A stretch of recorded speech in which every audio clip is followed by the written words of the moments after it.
Sa caravan dahil dadalhin namin kayo sa Sandagat Festival ng Cebu.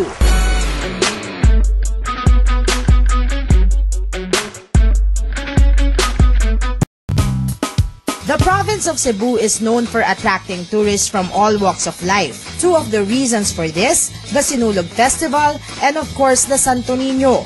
Kaya tuwing Enero, dinarayo ang mga ito ng libo-libong deboto. But the devotion to the Santo Niño doesn't end there. May isa pang festival sa Cebu na hindi mangsingsingsikat ng sinulog, kasing taimtim pa naman ang debosyon para kay Senyor Santo Niño. Ito ang Sandagat Festival ng Taboylan.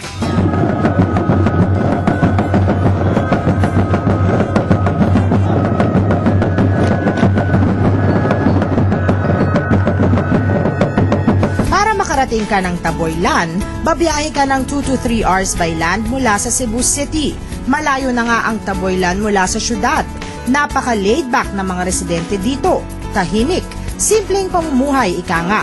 To further take in the serenity of the place, agad kaming dumiretso ni Uma sa Maravilla Beach, isa sa pinakamagandang beach sa Taboylan.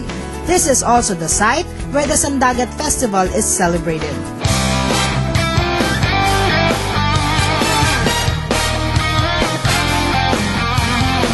At first sabi ko, it's kind of weird or bago sa akin kung bakit gaganap yung festival, yung Sandagat Festival dito lang, in this part of the beach lang.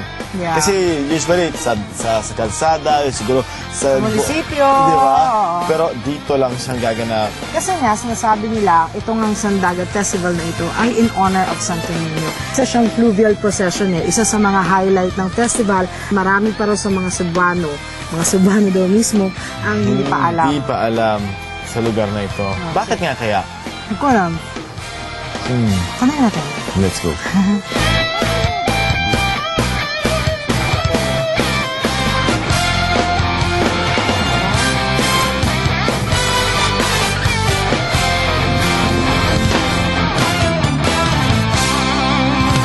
Dito namin nakilala si Val San Diego. Ano po unique sa Sandagat Festival? Unique in the sense that Sandagat comes from the word Santo Niño sa dagat, which is, and Thanksgiving for the bountiful harvest of the sea. And then the theme po, saan galing? Why parang siya Muslim or okay, even the costumes, the costume and everything. Okay, considering Cebu is an old Malay settlement, we have our own seat of government. We have a Raja Humabon. So in this small, coastal area, we're trying to really portray what old Cebuano culture and heritage is. Hindi ba ginagawa din yan sa Romblon? Sa Romblon, ginagawa. But this one is really among the villagers. It's not commercialized, and it's what you call this, really deep-rooted among the villagers itself. And it's community-based, and they get along and they work with each other. And it's really something that's unique because in the sense that it's something that really comes from their own heart without even trying to promote it for commercial purposes. Sa madaling salita, ngayon lang na ipalabas sa TV ang Sandagat Festival, eksklusibo sa Trip na Trip. Kaya lalo kaming na-excite ni Uma na maging bahagi nito. You know what? I think I look cool. Bakit? In a few minutes, magsisimula ang fluvial. Alright. Pwede dito magbasa? I mean, binabasa nila isa't isa? Hindi, sa pagoda lang yata yun Sa pagoda yung batuhan ng tubig. Since si Sir Val ang nag-umpisa nito, umpisa natin yung pambasa nila.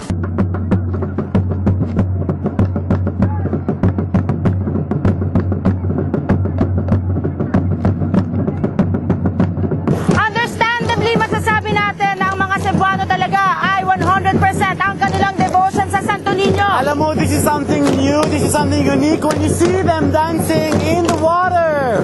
Exactly. Akala lang natin parang sinulog lang na sa kalsada, pero mas mahirap po sumayaw sa tubig. At susubukan po namin yan mamaya ni Uma. At karamihan sa mga participants sila rito ay mga chikitin. Yes, and you know what I love here? Kasi isa lang step nila, madaling gayahin. Oo, di ba? So easy!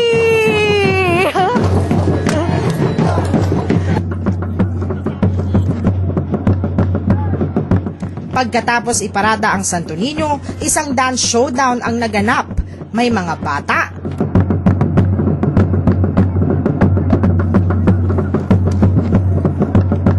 bagets, mga lola. Each dance number had excellent choreography, which actually came as a surprise for Uma and I. Sino ba naman mag-aakala na sa tahimik na munisipalidad na ito ay merong mga talented dancers? Pagkatapos ng dance showdown, lahat ng lumahok, tumakbo sa dagat at nagtampisaw sa tubig. Simbolo ng blessing ni Santo Niño sa kanila. We enjoyed being a part of the Sandagat Festival, but Uma and I decided to know more about Taboylan. Its coastline, with its white sand and shallow waters, reminded us of Panglao Island in Bohol. Ang pinagkaiba nga lang, the stretches of beach along Taboylan are clearly untouched by commercialism. Katunayan, sa Maravilla Beach, walang resort. Ano po ito, tinatawag namin itong hidden paradise kasi hindi talaga maraming nakaalam sa lugar namin. Ito ang pinakabata na lungsod po, munisipyo sa whole Cebu. Maliit lang po na lungsod ito. Galing kami sa 6th class, nagawang 5th class. Kaya ngayon 4th class na po kami. The other beautiful beach in Taboylan is Tabunok Beach. Halos wala ring tao. Tahimik kung ikukumpara sa ibang beach ng Cebu. Sa Tabunok Beach, merong mga resort. Our choice is the Dorhan White Beach Resort.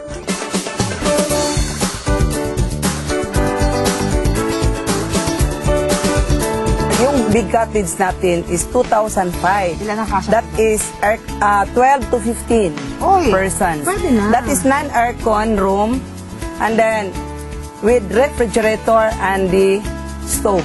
You can cook there. Ang aircon room natin is 1,005.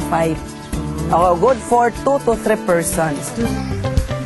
Ano, ang hirap paglakad, no? Oo. Ang ganda naman ng shoes mo. Crocs! Thank you, Crocs! Diba? Ay- Ito the best footwear kapag nasa beach ka. Actually nga, hindi lang beach, kahit pag nag-hiking ka. You know why? Kasi hindi siya nabubutas, diba? Tapos nakakakapit talaga sa mga bato-bato. Oo, saka yung slip, tama yung sinabi mo. And super comfy. Kasi naman, pag nagta-travel ka sa beach o kaya sa bundok, hindi mo kailangang pumorma. Hindi mo kailangan mag-high heels. There are two things that you should experience in Tabunok Beach: the sunset and swimming in the calm waters of the Tanyon Strait. At dito po sa aming likuran, kahit saan kami lumingon, tanaw po namin ang Tanyon Strait. Ang Tanyon Strait po ang nagko-connect sa Visayan Sea at sa Bohol Sea. Alam mo ba yun? Ngayon, alam ko na. At syempre kilala ang Tanyon Strait sa dolphins, sa mga whales at porpoises. Tama ba yung pagkasabi ko? Dolphins and whales na lang para ano. And alam niyo ba noong nakaraang taon, nag-order ang Supreme Court na pag-aralan ng DOE at DENR. Alam mo yan? Yung comment tungkol sa itigil sana ang oil exploration dyan sa Tanyon Strait para naman po mapangalagaan ang mga dolphins at whales na nandiyan. Alam mo, believe talaga ako sa water nila. Napaka-clear, no? At saka calm yung water. Oo nga. Yeah. Hindi ka, yun na nga, hindi ka mapaparaning dahil malakas ang alon na enjoy naman.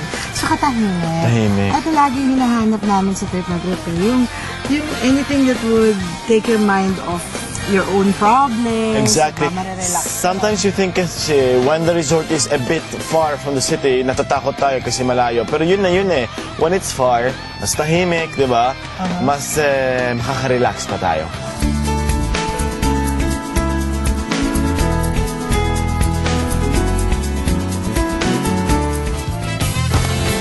Marami na kaming napuntahang piyesta pero hindi pananawa ang naiipon sa amin, kundi ang pagmamalaki bilang isang Pinoy stripper. At sigurado din kami na marami pang mayayaman na lugar na hindi pa namin napupuntahan. Kung isa doon ang lugar ninyo, mag-email lamang sa trippers@bayanpro.com.ph. Kaya samahan nyo kami linggo-linggo dito sa award-winning travel show ng bayan na pilit pa rin ginagaya. Ito ang nag-iisa